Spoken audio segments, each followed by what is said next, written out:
കൂട്ടുകാരൻ ഞാനൊരു കഥ പറയാൻ പോവുകയാണ്. ശ്രദ്ധിച്ച് കേൾക്കണേ. കഥയുടെ പേരാണ് നശീല. പണ്ടൊരു കാട്ടിൽ രമ്മമാനും കുഞ്ഞിമാനും ജീവിച്ചു. അവരന്ന് സന്ദേശത്തു കൂടെ തലക്ക് വെള്ളം കുടിക്കാവോ.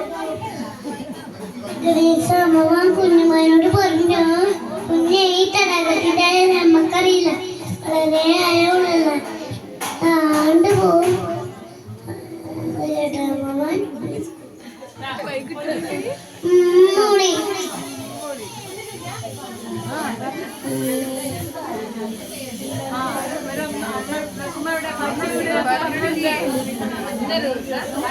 കുഞ്ഞുമാനോട് പറഞ്ഞു, കുഞ്ഞെ എങ്ങോട്ട് പോകട്ടെ, തടാകേക്കൊന്നും പോകട്ടെ, ഇത് വളരെ ആഴമുള്ളതാ, വീണാണ്ട് പോകും. കുഞ്ഞുമാൻ തുള്ളിച്ചാടി തടാകത്തിലേക്ക് പോയി.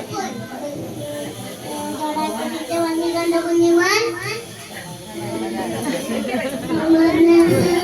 പറഞ്ഞു, അയക്കെടുത്ത് ഒറ്റ ചാട്ടം. അയ്യോ, രക്ഷിക്കാരും വന്നില്ല, ആരും കെട്ടിയില്ല. കുഞ്ഞുമാൻ വെള്ളത്തിലാണ്ട് പോയി. ഈ കരയുന്നത് എന്ത് മനസ്സിലായും കുടിക്കാം. അനുസരിക്കണം, അല്ലെങ്കിൽ താപത്തി എന്റെ കൊച്ചു കഥ നിർത്തുന്നു. നന്ദി.